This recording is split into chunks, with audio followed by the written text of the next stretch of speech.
Amis réparateurs, bonjour. Alors aujourd'hui, on va travailler sur un ordinateur, un HP d'une très bonne facture. Il s'agit d'un Spectre, c'est un Core i5, c'est un style yoga là, ceux qui peuvent être utilisés comme tablette. Et son modèle, c'est un modèle. C'est un 7265 NGW. Le problème de celui-ci, c'est qu'il ne s'allume pas. On peut aller sur le bouton pour l'allumer qui se trouve ici.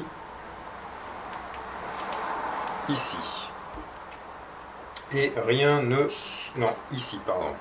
Sur la gauche, et il ne se passe absolument rien, nada. Alors, il ne charge pas sur un chargeur normal. Et on va tester sur alimentation. Donc on est sur une alimentation, on va mettre 19 volts. En général c'est indiqué en dessous, mais je suis pas sûr. 19,5. Alors mettons 19,5.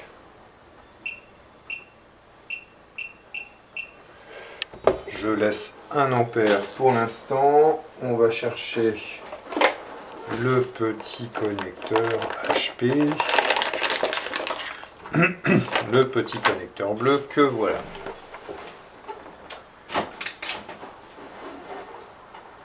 On va brancher. Et j'espère pour des prochaines vidéos vous mettre en haut, par là, ici, en bas, ou je ne sais où, le multimètre et l'alimentation. Ok, donc on va brancher le courant, la prise DC est là, hop, on va mieux, et je branche, et hop, court-circuit. Ouais, j'ai une chute de tension à 0, et il y a un court-circuit bien franc. Donc, anticipant, j'ai enlevé les vis. Et on va ouvrir le capot. En espérant qu'il vienne facilement. Toc, toc.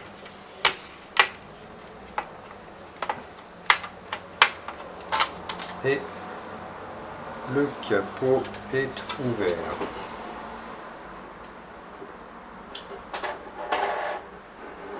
Et donc nous avons un court-circuit. Donc la prise DC est ici. Manifestement, elle va se brancher sur la carte mère, sur un connecteur. Et donc c'est forcément derrière qu'on a ce court-circuit.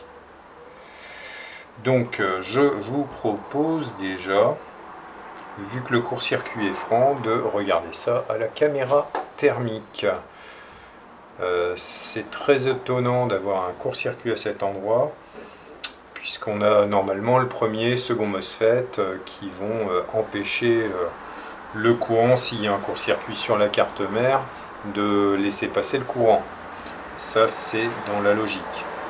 Après, il peut très bien y avoir un système de protection pour le 19 volts qui, avec une diode TVS par exemple, s'il y a un dépassement de tension, des choses comme ça, va se mettre en court-circuit et bloquer le courant en entrée. Là, dans ce cas, je ne sais pas encore. Donc, on va mettre la caméra thermique. Voilà.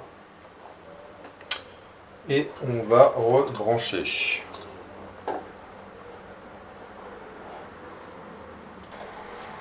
Donc, on reprend le câble. Et on va brancher, logiquement, ça devrait bien chauffer à l'entrée, je pense. Et ce n'est pas le cas ici. Alors, si je me déplace, là je ne vois rien. On voit bien toute la carte mère. Surprenant. Bien. Alors, serait-il possible que ce soit dans l'embase? On va le déterminer facilement. Alors, donc, on va retourner sur le microscope et voir de ce côté-ci.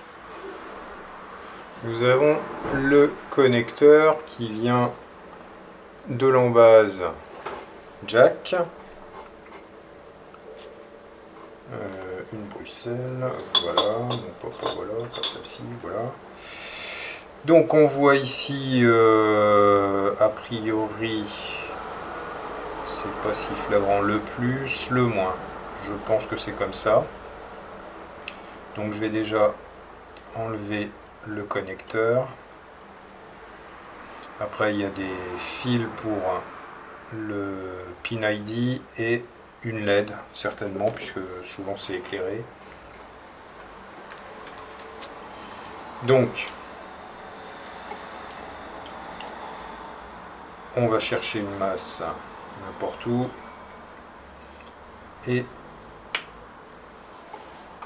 on se met en mode bip, court-circuit. Donc on a dit que là, ça c'est la masse, c'est clairement la masse. Ici le plus. Et le plus, il est en court-circuit sur la carte mère. Alors, avant de démonter la carte mère, on peut voir juste en dessous. Je pense qu'on a le premier MOSFET ici. Ici, j'ai un court-circuit direct ici. Ma foi, serait-il possible? Eh ben, il est fort probable que nous ayons ici notre coupable. Nous avons un condensateur juste là.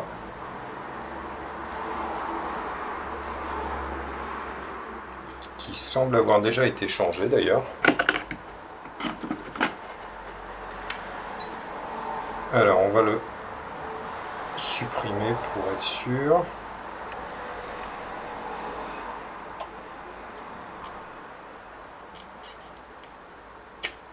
Toc. Il s'est fait la malle.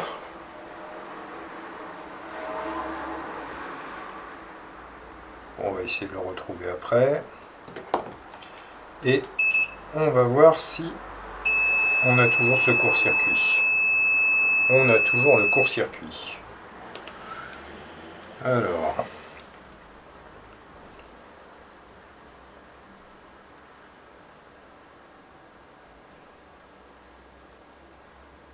c'est un schéma plutôt étonnant.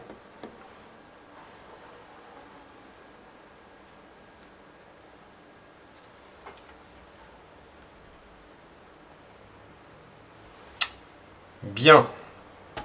Et bien quand on en est là, on démonte tout simplement le système de ventilation déjà pour dégager cette zone.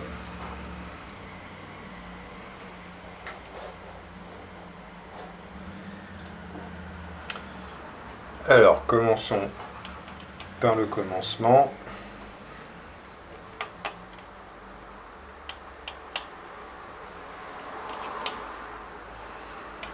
Donc pour moi il y a peu de chances que ce soit sur la carte mère après. Enfin c'est sur la carte mère mais en entrée de tension.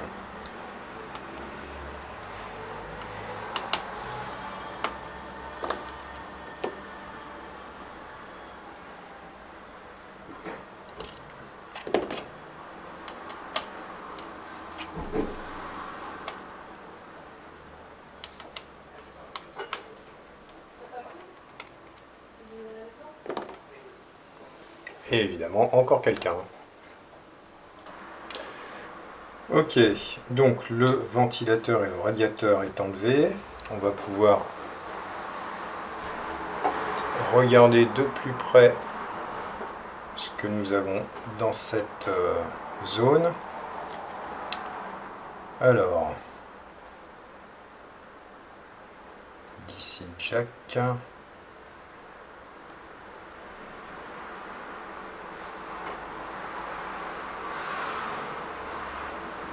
Donc nous avons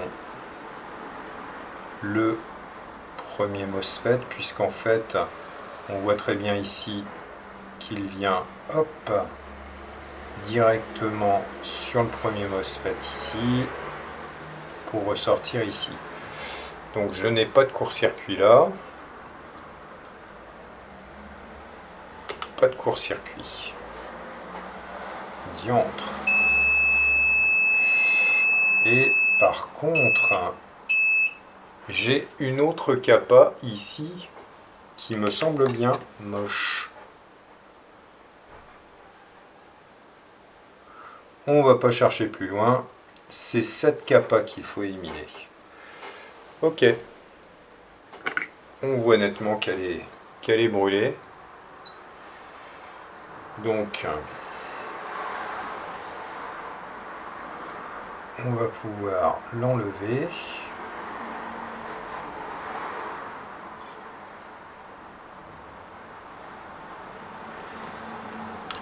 Et il y a de fortes chances que notre court-circuit ait disparu.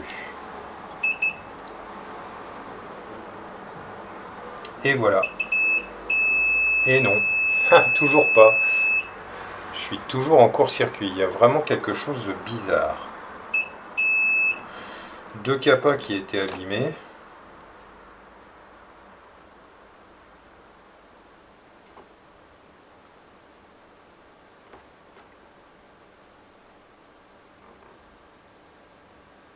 Ok, donc on va rebrancher.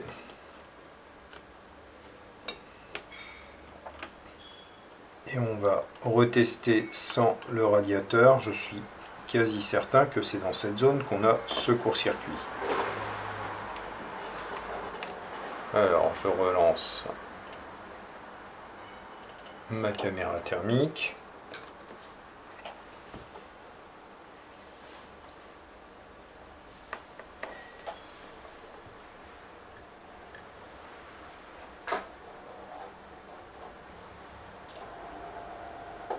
Donc, caméra thermique.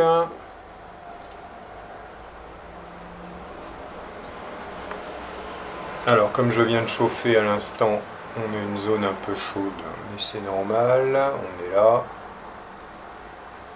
Allez, on rebranche le courant et on devrait avoir quelque chose qui chauffe logiquement. Hein.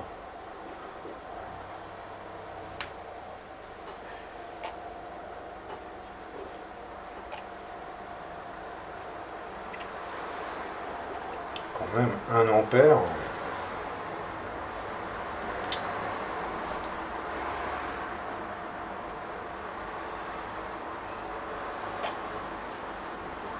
Et je ne vois rien dans cette zone.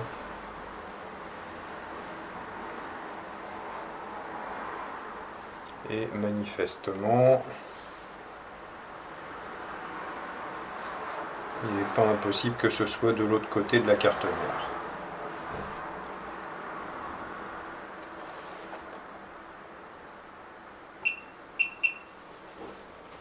Oh, monter à 2 ampères et avoir un tel court-circuit, c'est quand même assez incroyable. Et je ne sens rien chauffer.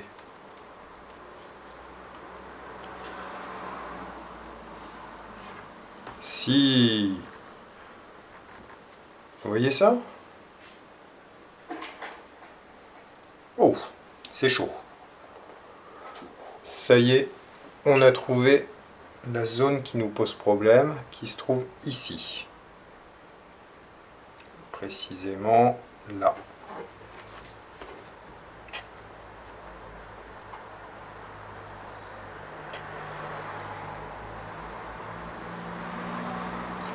Donc, on retourne sur le microscope. Et c'est à peu près dans cette zone que ça coince.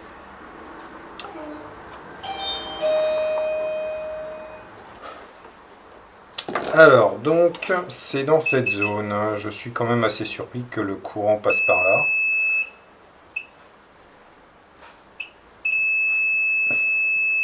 Donc là, j'ai une capa, j'ai le court-circuit.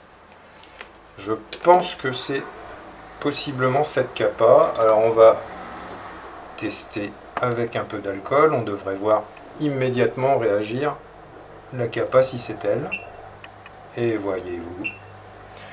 Alors, avez-vous vu, on a effectivement l'alcool qui, hop, s'évapore instantanément. Donc, je suis assez surpris de trouver une ligne d'alimentation si loin après les premiers MOSFET.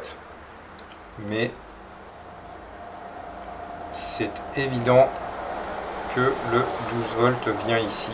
Donc, alors, je n'ai pas débranché la batterie qui est branchée ici sur le côté. Donc, je débranche. On va retirer cette capa en évitant d'abîmer le LVDS qui est juste à côté.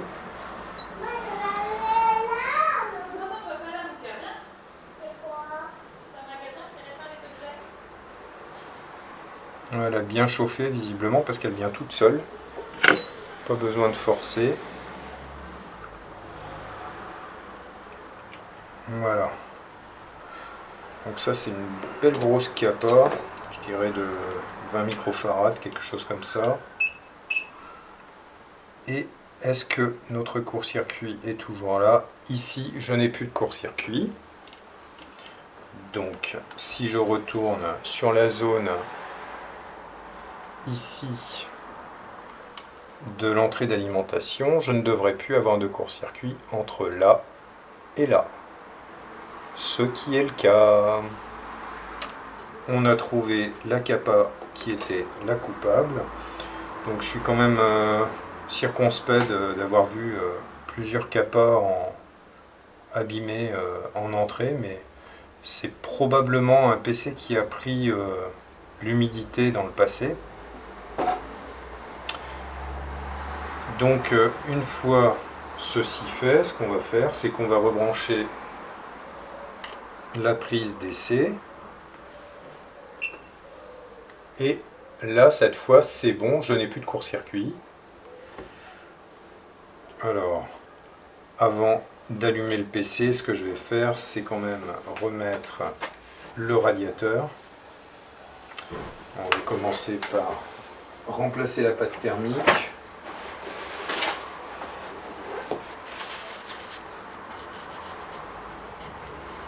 Alors, je reviens, pardon, sur la caméra principale. Voilà. Donc, on va nettoyer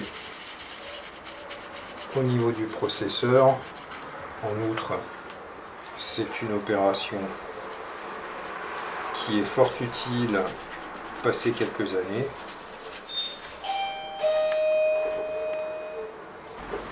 Alors, beaucoup de pauses dans cette vidéo parce que je suis pas mal sollicité. Donc, on va mettre un peu de pâte thermique.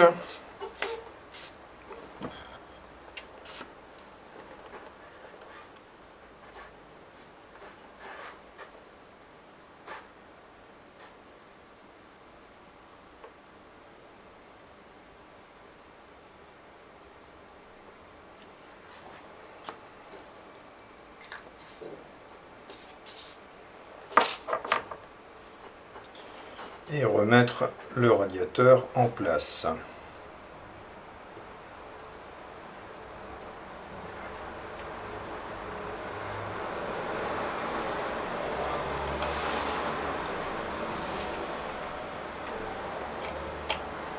Et on serre en quinconce, toujours en quinconce.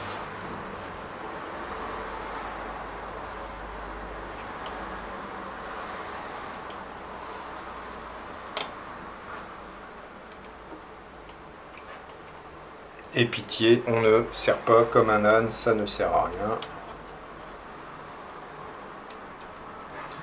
C'est comme ça qu'on foire des vis. Donc je remets notre chargeur.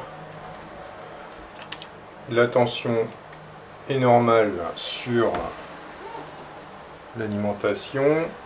J'appuie sur le bouton et je vois un démarrage sur l'alimentation. Et on devrait avoir une image. Donc là, il est en train de réinitialiser son CMOS et son BIOS. Vu que la batterie était à plat, forcément, il a perdu ses paramètres. Ça bouge sur l'alimentation, donc je vois qu'il reboot. Donc je suis quasi certain qu'il va démarrer.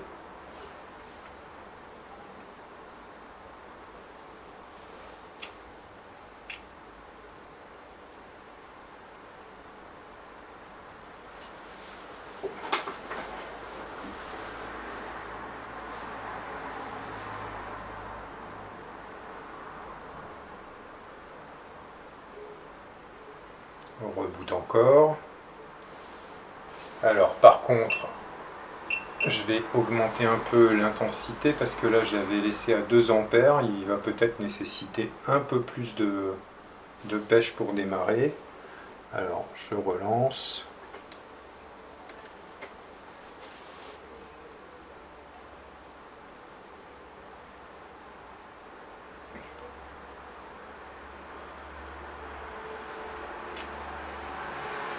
Alors il bloque à 500 mA.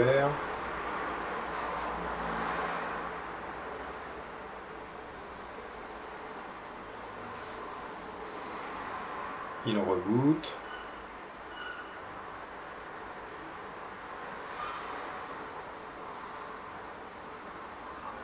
Non, il ne démarre pas. Alors il y a peut-être une bonne raison à ça, c'est que la batterie est complètement à plat. On va vérifier ça d'ailleurs.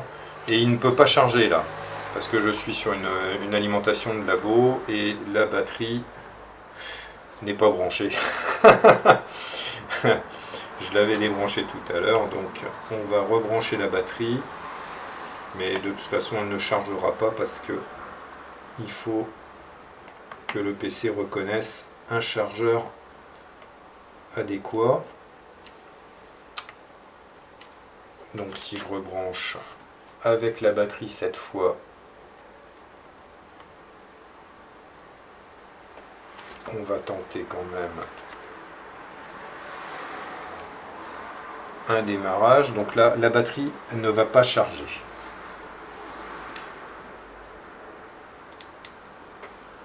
Donc j'ai un démarrage, 500 mA, ça bouge plus que tout à l'heure, mais ça va pas charger. Par contre, peut-être qu'il va booter.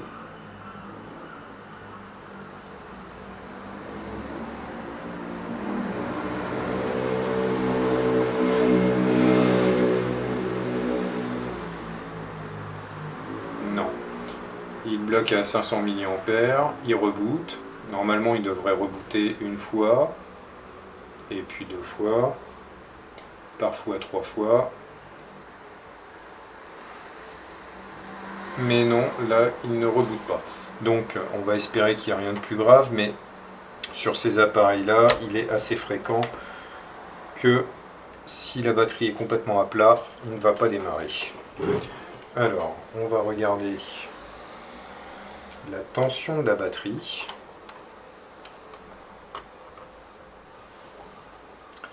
Et la batterie est à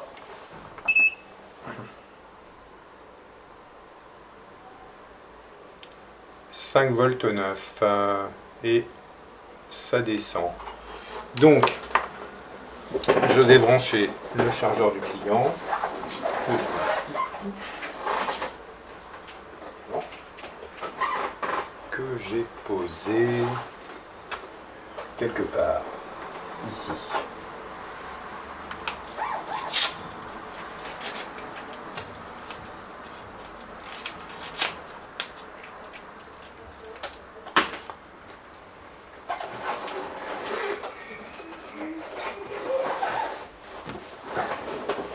Donc avec le chargeur HP, je devrais avoir de la charge.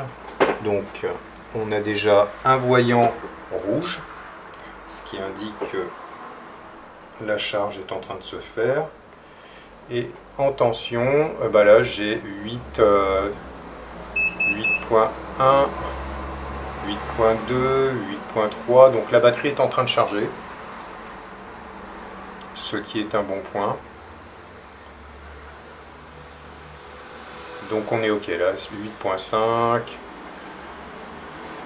8.6 volts, ça charge. Donc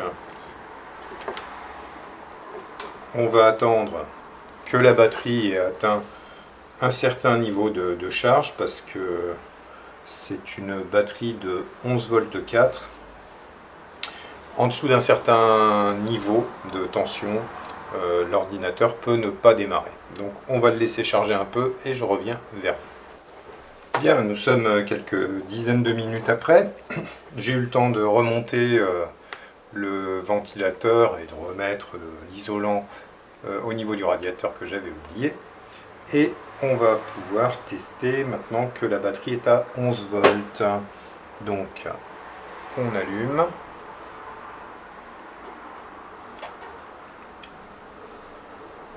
Et voilà. On a de l'image. On peut voir. Bienvenue HP. Bon bah HP c'est pas très personnalisé.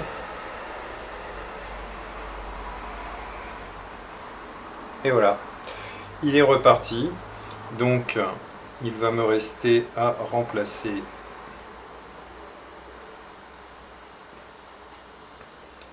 la capa que j'ai retirée. Donc je vais commencer par débrancher le connecteur, la batterie. Et c'est vraiment une surprise ce type de conception, parce que avoir aussi loin du connecteur DC proche du LVDS ce type de capa, je suis quand même assez surpris. Alors j'avais préparé des capas, est-ce qu'elles sont pas trop grosses? Un peu trop grosses. La 16 volts, c'est même pas la peine. La 25 volts, ça sera pour la petite.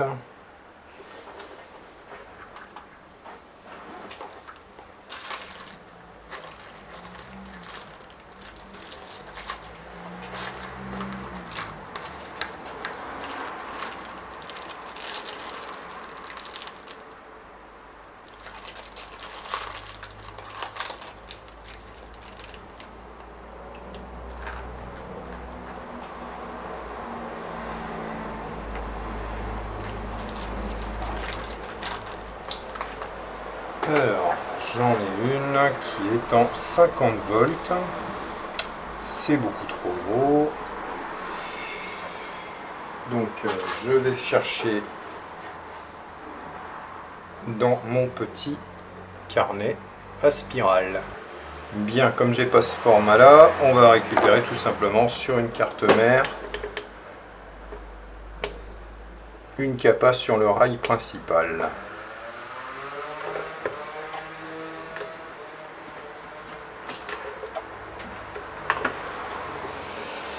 Alors,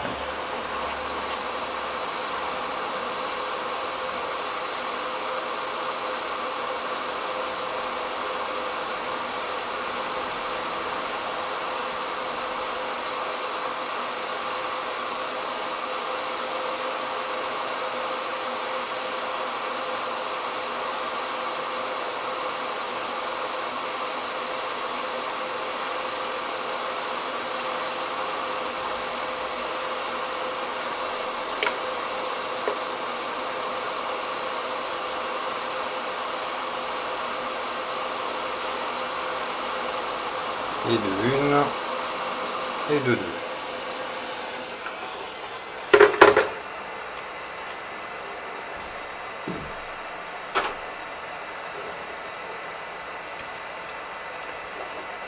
On va retourner sur le microscope. Alors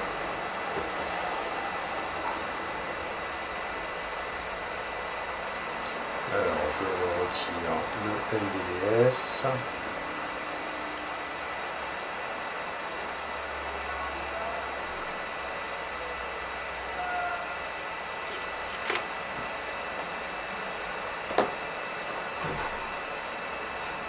On va mettre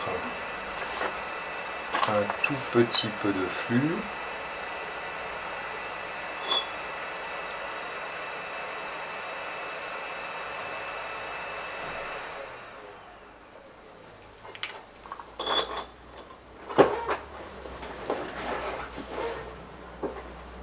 Et on va étamer tout ça.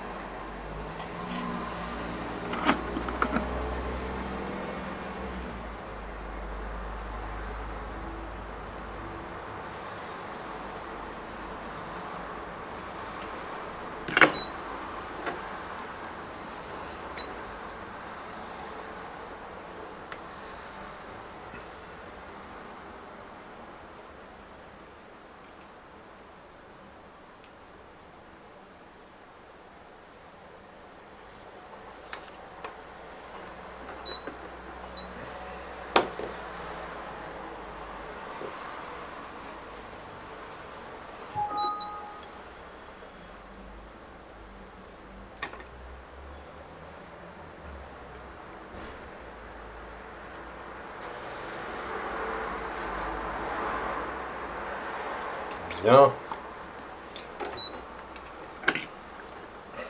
Notre capa est en place.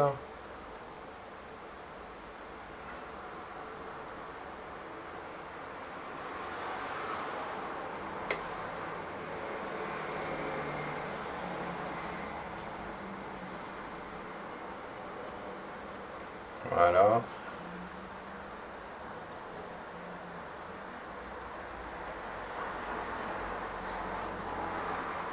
Voilà, bon bah on est bon. Pour celle-ci, c'est OK.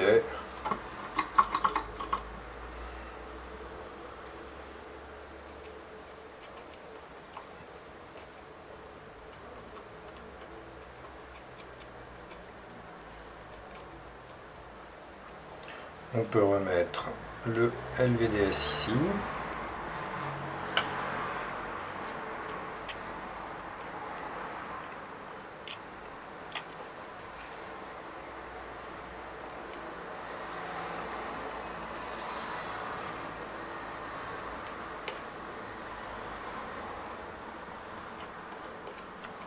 Et c'est en place.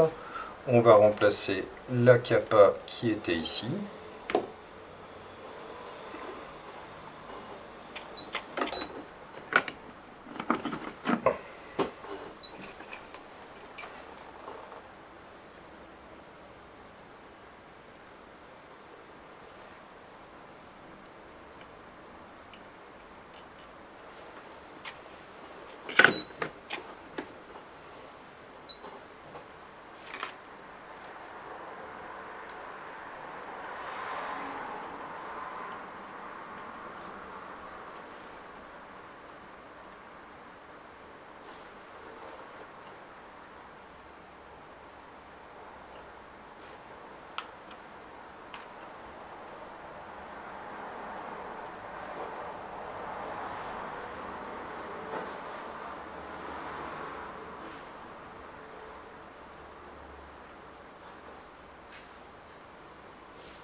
On prend un fer plus adapté, celui-ci est un peu léger.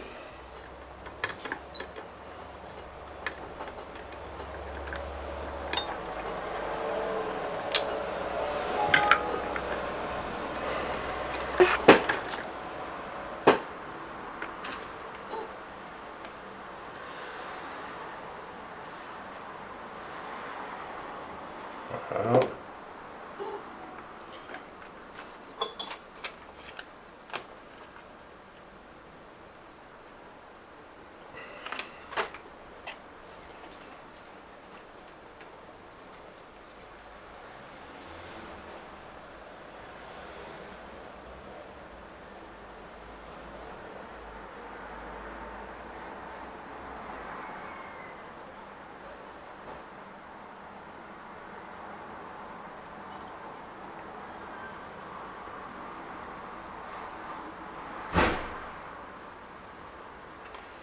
C'est pas toujours évident.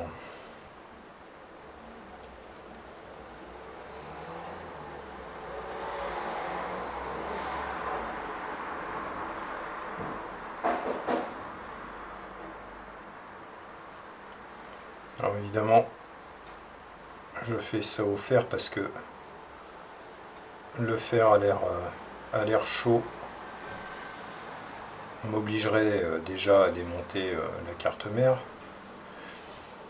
Mais en plus, on est près de connecteurs qui risquent de fondre, donc de toute façon on n'a pas trop le choix, il faut le faire au fer.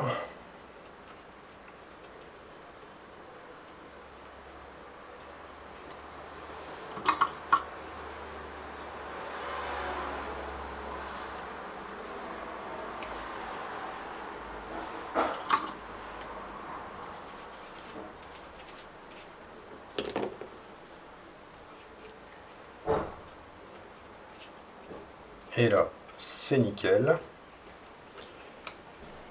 Et la petite capa qui était là, je pense que je vais faire l'impasse. Parce que c'est une capa de filtrage. Qu'elle n'est pas vraiment indispensable et qu'on est directement... on est directement entre le plus et le moins, là c'est manifeste. Donc celle-là je vais l'oublier. En outre, j'ai pas les valeurs, donc ce doit être une petite valeur genre picofarad ou 1 microfarad maximum, c'est pas utile. Donc on rebranche la batterie.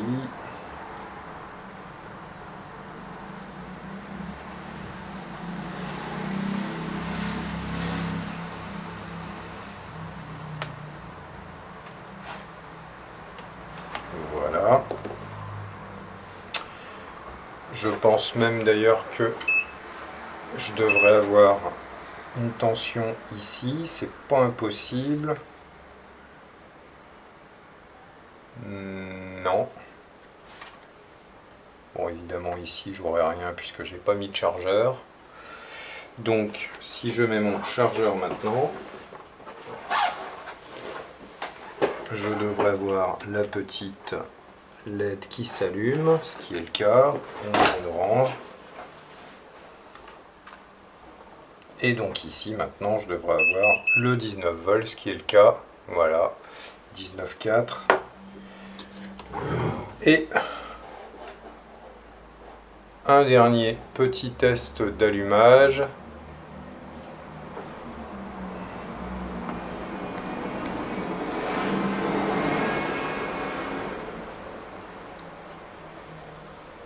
On devrait avoir le ventilateur qui tourne, il vient de tourner, il s'est arrêté, ce qui est normal, le processeur n'est pas encore chaud. Et on va avoir forcément reset BIOS, et voilà. Ça redémarre. Bon bah écoutez, une réparation réussie. Un joli PC reparti pour un tour.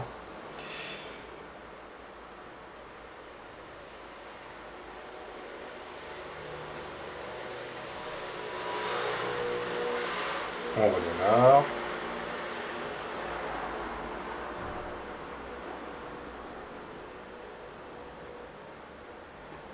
Et voilà. Encore une benne à ordures qui va crier famine.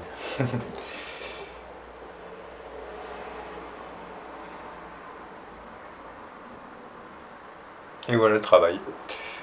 Bon bah écoutez, à une prochaine.